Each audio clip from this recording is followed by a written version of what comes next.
오늘 함께 보실 말씀 우리 사도행전 16장 말씀입니다. 신약성경 215쪽에 있습니다.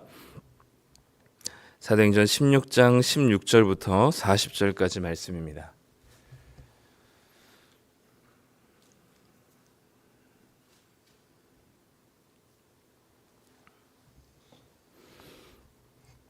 네, 우리 다 찾으셨으면 우리 같이 함께 읽도록 하겠습니다. 16절부터 함께 읽습니다. 우리가 기도하는 곳에 가다가 점치는 귀신 들린 여종 하나를 만나니 점으로 그 주인들에게 큰 이익을 주는 자라. 그가 바울과 우리를 따라와 소리질러 이르되 이 사람들은 지극히 높은 하나님의 종으로서 구원의 길을 너희에게 전하는 자라 하며 이같이 여러 날을 하는지라. 바울이 심히 괴로워하여 돌이켜 그 귀신에게 이르되 예수 그리스도의 이름으로 내가 내게 명하노니 그에게서 나오라 하니 귀신이 즉시 나오니라. 여종의 주인들은 자기 수익의 소망이 끊어진 것을 보고 바울과 실라를 붙잡아 장터로 관리들에게 끌어갔다가 상관들 앞에 데리고 가서 말하되 이 사람들이 유대인인데 우리 성을 심히 요란하게 하여 로마 사람인 우리가 받지도 못하고 행하지도 못할 풍속을 전한다 하거늘 무리가 일제히 일어나 고발하니 상관들이 옷을 찢어 벗기고 매로 치라 하여 많이 친 후에 옥에 가두고 간수에게 명하여 든든히 지키라 하니 그가 이러한 명령을 받아 그들을 깊은 옥에 가두고 그 발을 착고에 든든히 채웠더니 한밤중에 바울과 실라가 기도하고 하나님을 찬송하며 죄수들이 듣더라. 이에 갑자기 큰 지진이 나서 옥터가 움직이고 문이 곧 다 열리며 모든 사람의 매인 것이 다 벗어진지라. 간수가 자다가 깨어 옥문들이 열린 것을 보고 죄수들이 도망한 줄 생각하고 칼을 빼어 자결하려 하거늘 바울이 크게 소리질러 이르되 내 몸을 상하지 말라. 우리가 다 여기 있노라 하니 간수가 등불을 달라고 하며 뛰어들어가 무서워 떨며 바울과 실라 앞에 엎드리고 그들을 데리고 나가 이르되 선생들이여 내가 어떻게 하여야 구원을 받으리이까 하거늘 이르되 주 예수를 믿으라. 그리하면 너와 내 집이 구원을 받으리라 하고 주의 말씀을 그 사람과 그 집에 있는 모든 사람에게 전하더라. 그 밤 그 시각에 간수가 그들을 데려다가 그 맞은 자리를 씻어주고 자기와 그 온 가족이 다 세례를 받은 후 그들을 데리고 자기 집에 올라가서 음식을 차려주고 그와 온 집안이 하나님을 믿음으로 크게 기뻐하니라. 날이 새매 상관들이 부하를 보내어 이 사람들을 놓으라 하니 간수가 그 말대로 바울에게 말하되 상관들이 사람을 보내어 너희를 놓으라 하였으니 이제는 나가서 평안히 가라 하거늘 바울이 이르되 로마 사람인 우리를 죄도 정하지 아니하고 공중 앞에서 때리고 옥에 가두었다가 이제는 가만히 내보내고자 하느냐? 아니라 그들이 친히 와서 우리를 데리고 나가야 하리라 한대 부하들이 이 말을 상관들에게 보고하니 그들이 로마 사람이라 하는 말을 듣고 두려워하여 와서 권하여 데리고 나가 그 성에서 떠나기를 청하니 두 사람이 옥에서 나와 루디아의 집에 들어가서 형제들을 만나보고 위로하고 가니라. 아멘. 네, 오늘 사도행전 16장 말씀 우리 함께 나누도록 하겠습니다. 이 사도 바울이 이제는 자기가 계획했었던 선교 루트가 아니라 하나님이 계획하신 선교 루트에 따라서 이제 유럽으로 넘어가 마게도냐 지방에 이제 복음을 전하게 됩니다. 거기서 빌립보라는 도시에서 이제 루디아라는 여성을 만나게 되고 그 여성의 이 복음을 받아들여서 이제는 그 루디아의 집이 이 빌립보 교회의 시초가 되는 거죠. 이 빌립보에서 좀 더 머물고 있었을 때 일어난 한 가지 일화를 이 바울과 실라의 이야기를 소개하고 있습니다. 오늘 본문은 이제 여러 가지를 우리가 집중해서 볼 수 있는데요. 감옥문 안에서 찬양과 기도를 드렸던 바울과 실라의 손과 발을 묶고 있었던 착고가 풀렸던 기적 같은 일들을 이제 우리가 이 본문을 보면서 이제 거기에 집중할 수도 있고요. 또 다른 여러 가지로 집중할 수 있는데 오늘은 이 빌립보라는 도시를 좀 생각해 봤으면 좋겠습니다. 오늘 첫 번째 두 가지 사건이 이제 나오는데 하나는 이 주인의 이 주인에 의해서 이 귀신 들린 여종에 대한 여종을 이제 그 귀신을 쫓아내는 이야기가 하나 등장하고, 그리고 그 사건으로 인해 촉발된 이제 감옥에 갇히게 되는, 아주 깊은 감옥에 갇히게 됐다가 또 찬송과 기도를 통해서 이제 극적으로 이 간수를 구원하고 이제 풀려나는 이야기가 담겨 있습니다. 이 두 이야기가 이제 이 빌립보란 도시가 어떤 세상인지를 잘 보여주는 것 같아요. 이 한 사람, 특히 이제 여종은 그 주인들 보니까 16절에 보면 우리가 기도하는 곳에 가다가 점치는 귀신 들린 여종 하나를 만나니 점으로 그 주인들에게 큰 이익을 주는 자라라고 되어 있습니다. 이 여종은 이 주인이 한 사람이 아니었던 것 같고요. 이 여종이 귀신 들려서 점치는 것을 통해서 여러 주인들, 여러 사람들이 이 돈을 받는 큰 수익을 누렸던 것 같습니다. 이 사람을 조금 더 낫게 해주고 빨리 이 사람을 고쳐주려고 하는 생각보다는 이 여종의 이 특별한 무언가를 가지고 이 주인들이 자기의 돈벌이 노릇을 행세하고 있는 모습을 보여주죠. 이 여종은 주인을 위해서 사람들에게 점을 치고, 그리고 주인들의 기쁨과 주인들의 물질적인 이익을 위해서 철저하게 주인들에 의해서 유린당한 사람으로 등장합니다. 사람답게 살지 못했고 사람들로 인해서 돈벌이의 수단으로만 여겨졌을 뿐, 그리고 어느 한 주인에게 소속되어서 그 주인을 섬기기보다는 여러 주인들에 의해서 이 주인들의 이익에 따라서 움직일 수밖에 없는 이 자신의 귀신 들린 것도 굉장히 안타깝고 비참한 일이지만, 여러 주인들에게 돈벌이의 수단으로 계속해서 다 돌아다니는 것도 굉장히 비참한 일로 여겨집니다. 마치 이제 이 귀신 들린 여종이, 그리고 자신의 것도 아니지만 어쨌든 뭔가 점을 치는 행위를 통하여서 주인들에게 계속해서 이익을 가져다 주고, 그로 인하여서 주인에게 있어서 또 사람들에게 있어서 인격적인 대접을 받기보다는 계속해서 돈벌이의 수단으로 여겨졌던 이 상황들은 마치 우리가 살아가는 세상과 비슷해 보입니다. 사람을 사람답게 인격적인 존재로 마주하기보다는 자신의 성공을 위해서 밟고 가야 할 경쟁 상대이거나 또는 자신의 이익을 위해서 쓰임이 되는 수단 정도로 사람들을 여기는 이 세상의 시대와 비슷해 보입니다. 그런 상황 속에서 이 사람다움이라는 것은 사라지고, 그리고 가진 자는 계속해서 가진 것을 누리기 위해서 사람을 인격적인 존재로 마주하기보다는 늘 뭔가 자신의 이익을 위한 수단으로서만 존재하게 되는 거죠. 이 귀신 들린 여종을 바울은 처음부터 귀신을 쫓아내려고 했었던 것 같지는 않습니다. 여러 날 바울을 쫓아다니면서 바울을 힘들게 했었던 결과로 바울은 이제 그 여종에게 있는 귀신을 쫓아내 주는데요. 더 이상 이제 여종이 그 귀신 들려서 점을 치는 행위로 주인들에게 이익이 되지 못하자 이 여종의 주인들은 바울과 실라를 고소하게 됩니다. 19절에 보면 여종의 주인들은 자기 수익의 소망이 끊어진 것을 보고 바울과 실라를 붙잡아 장터로 관리들에게 끌어갔다가라고 되어 있죠.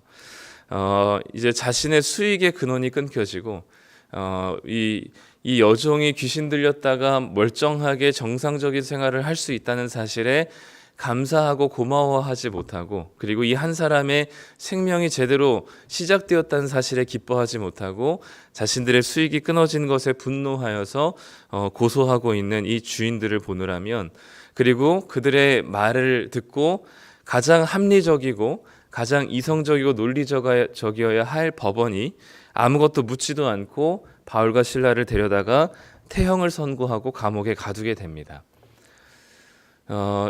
이 무고한 바울과 실라를 보호해 줘야 할 이 법도 이 여종의 주인들과 결탁과 유착이 되어서 아무것도 묻지도 따지지도 않고 이 바울과 실라를 감옥에 잡아두고 태형을 선고하게 되죠.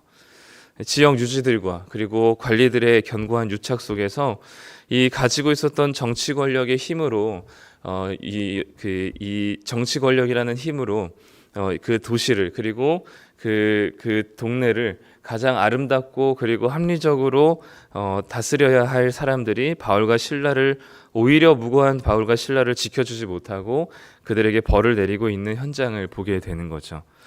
바울과 실라가 찬양과 기도를 통해서 또 옥문이 열리고 그 정치 권력의 가장 말단이었던 간수, 죽으려고 했었던 간수, 시키면 시키는 대로 해야만 했던 그 가장 말단에 있었던 그 간수와 그 집안을 하나님께서 구원하시게 되는 거죠.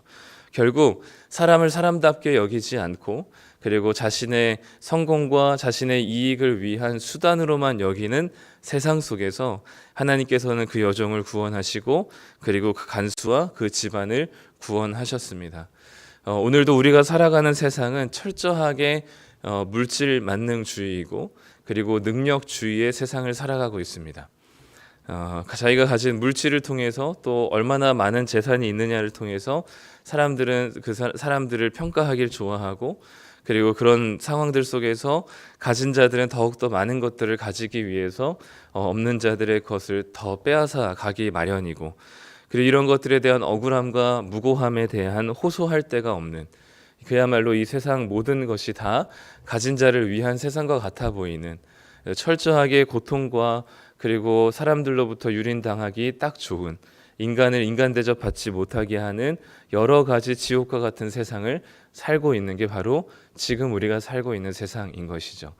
하나님께서는 바울을 통해서 실라를 통해서 주인들에게 유린당하던 여종을 구원하시고 그리고 정치 권력의 가장 말단에 있었던 어쩔 수 없이 명령에 복종해야만 하는 영문도 모르고 아마 바울과 실라가 왜 감옥에 왔는지조차도 모르고 위에서 그냥 단단히 지키라라고 했었던 말에만 그 명령에만 그대로 순종하며 살았던 이 간수와 그 집안 사람들을 하나님께서는 이 어지럽고 이 악한 세상 가운데서 그들을 구원하시는 모습을 보여줍니다. 이 앞에 여종의 주인들과 그리고 이 법원 판결을 했었던 그런 관리들과 달리 바울은 자신에게 주어진 이 로마 시민권이라고 하는 것을 처음부터 자신의 이익을 위해서 공개하지 않습니다. 바울은 나중에 이제 이 자신들을 태형에 선고하고 감옥에 가뒀던 당사자들이 아니라 종들을 통해서 이제 내보내려고 할 때 바울은 그때 이 로마 사람이라는 것을 자신을 밝히게 되죠. 37절에 보면 바울이 이르되 로마 사람인 우리를 죄도 정하지 아니하고 공중 앞에서 때리고 옥에 가두었다가 이제는 가만히 내보내고자 하느냐라고 얘기하죠. 바울은 처음부터 로마 시민권이라는 것을 얘기하지 않습니다. 바울이 아마 로마 시민권이 있다고 얘기했다면 바울은 아마 이런 무고하게 태형을 맞지도 않았을 것이고 감옥에 갇히는 일도 없었을 것입니다. 그런데 바울은 나중에 자신이 고난을 다 당하고 그것이 다 지나간 뒤에 로마 시민권자라는 사실을 이야기하는 거죠. 앞에 두 유형, 여종의 주인들과 그리고 법원에 있었던 그 관리들은 자신의 이익을 위해서 자신의 권력을 사용하고 자신의 힘을 사용하고 그리고 사람을 수단화하면서 사람의 생명을 아까워하지 않았던 반면에 바울과 실라는 자신에게 있었던 로마 시민권이라는 권한을 자신의 이익을 위해서 사용하지 않고 그리고 특별히 한 생명의 안타까움을 가지고 바울은 감옥에서 풀려났음에도 불구하고 도망가지 않거나 밖으로 나오지 않고 그 간수와 집안 사람들의 생명을 구하게 되죠. 간수가 자결하려고 할 때 그 자결을 멈추게 하고 그 집안과 그 간수를 구원하게 됩니다. 바울은 여전히 자기가 왜 이런 상황 속에서 이 감옥에 갇혀야 하는지를 알지는 못했을 것 같아요. 로마 시민권을 지금 사용해야 될까 말까, 공개해야 될까 말까를 아마 고민했었던 것 같습니다. 그런데 적어도 자신의 편안함과 안락함을 위해서 로마 시민권을 남용하지는 않았습니다. 하나님이 몰고 가시는 상황들을 분별하면서 하나님이 어느 곳에든 하나님의 구원의 역사를 일으키실 것이라는 아마 믿음을 가지고 있었고 그리고 실제로 하나님께서는 그 감옥일지라도 그곳을 하나님께서 선교 현장으로 만드셔서 간수와 그 집안을 구원하시는 하나님의 구원의 현장을 마주하면서 바울은 아마도 로마 시민권을 미리 공개하지 않았던 것을 감사하며 안도했을 것입니다. 자신에게 주어진 권한과 그리고 충분히 그 상황을 모면할 수 있는 힘이 자신에게 있었지만 그것을 자기 이익과 자신의 편의를 따라서 사용하지 않았던 바울의 모습을 보여주면서 오늘날 우리가 살아가는 이 세상도 악한 세상과 여러 가지 그 구조적인 악들이 많이 있습니다. 마치 빌립보라는 도시에 지역의 유지들과 그리고 관리들이 결탁되어서 그 어떠한 것도 그들의 이익을 반하게 된다면 묻지도 따지지도 않고 벌을 내리는 그런 도시였던 곳에서 하나님께서는 그 여종과 그리고 그 간수와 그 집안을 구원하시고 그들에게 새로운 생명을 부여하셨던 것처럼 여전히 돈이 전부인 세상과 그리고 가진 것으로 그리고 누리는 것으로 사람들을 평가하고 기준 세우는 이 세상 속에서 하나님께서는 우리를 구원하셔서 하나님 나라가 무엇인지를 우리에게 보여주시며 세상의 질서와 가치가 아니라 하나님의 질서와 가치가 무엇인지를 우리를 통해서 구원받은 자들을 통해서 이 땅에 보여주시길 원하시는 것이죠. 우리는 세상의 질서를 따라 살아가는 자들이 아닙니다. 하나님께서 우리를 구원하셔서 우리로 하여금 이 악한 세상 속에서 하나님의 선한 나라가 어떤 나라인지를 보여주시길 원하시는 것이죠. 그것을 위해서 우리를 부르셨고 하나님의 궁극적인 구원과 그리고 회복은 우리 한 개인이 죽어서 천국 가는 것으로 끝이 아니라 바로 이 땅에서 그 하나님 나라의 회복을 경험하고 그 천국을 맛보고 경험하는 것이 바로 우리가 이 땅 가운데 우리를 부르시고 당신의 나라를 회복하시는 그 원대한 꿈이 하나님에게 있는 것입니다. 우리는 때로 한 개인의 잘못을 부각시키는 것을 좋아하죠.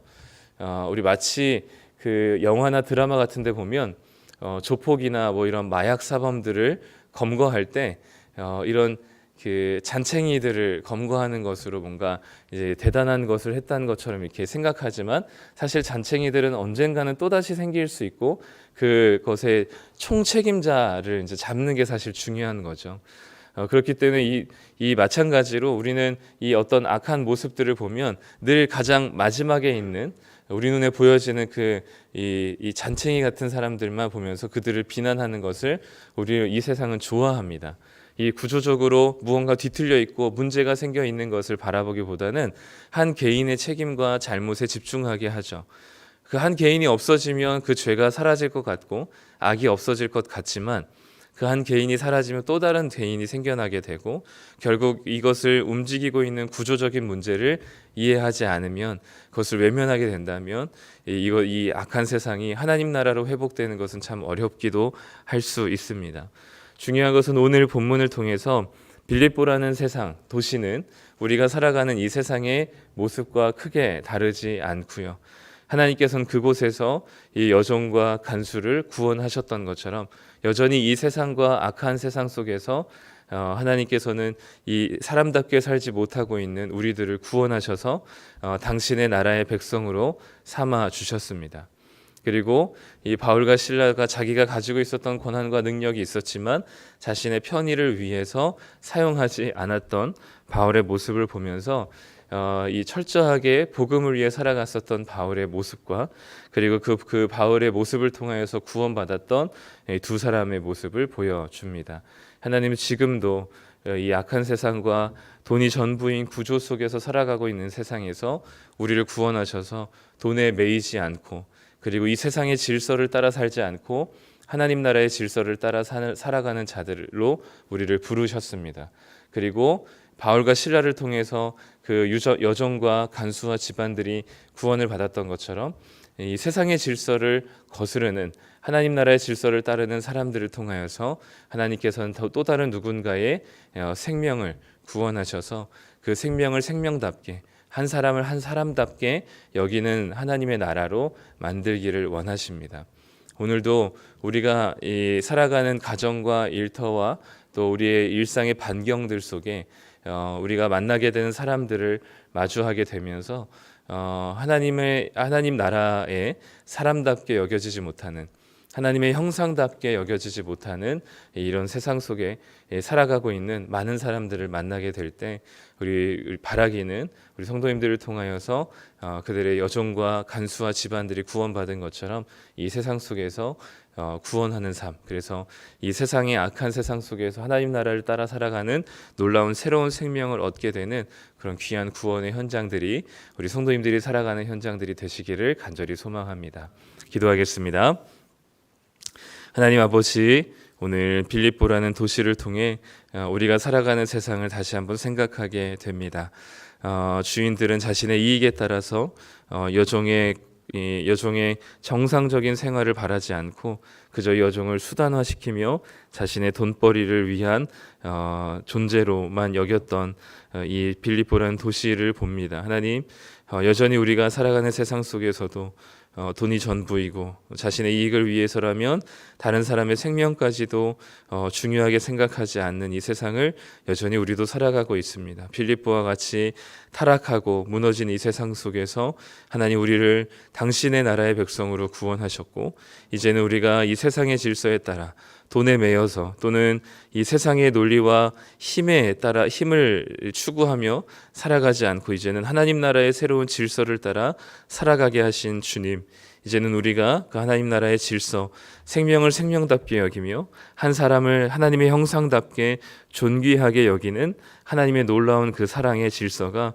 우리를 통하여서 이 땅 가운데 드러내기를 소망합니다. 우리의 삶의 터전 속에, 우리의 일상의 현장들 속에 이 하나님께서 바울과 실라를 통해 여종과 간수를 구원하셨듯이 여전히 세상 가운데 매몰되어서 돈 때문에 살아가고 돈에 매여서 살아가는 이 세상의 많은 여종과 같은 사람들을 하나님 우리를 통하여서 하나님 새로운 생명을 얻게 하시고 구원하는 삶 살게 하여 주시옵소서. 하나님의 구원의 현장 속에서 이 세상의 악한 속에 눌려있던 사람들이 이제는 자유하게 되고 하나님이 주신 새로운 생명을 얻게 되는 그 놀라운 구원의 역사를 바라보며 하나님의 일들을 목도하고 그리고 하나님 나라를 위해서 살아갈 수 있는 우리 모두가 되게 하여 주시옵소서. 오늘 하루도 그러한 삶을 살기를 소망하며 예수님의 이름으로 기도드립니다. 아멘.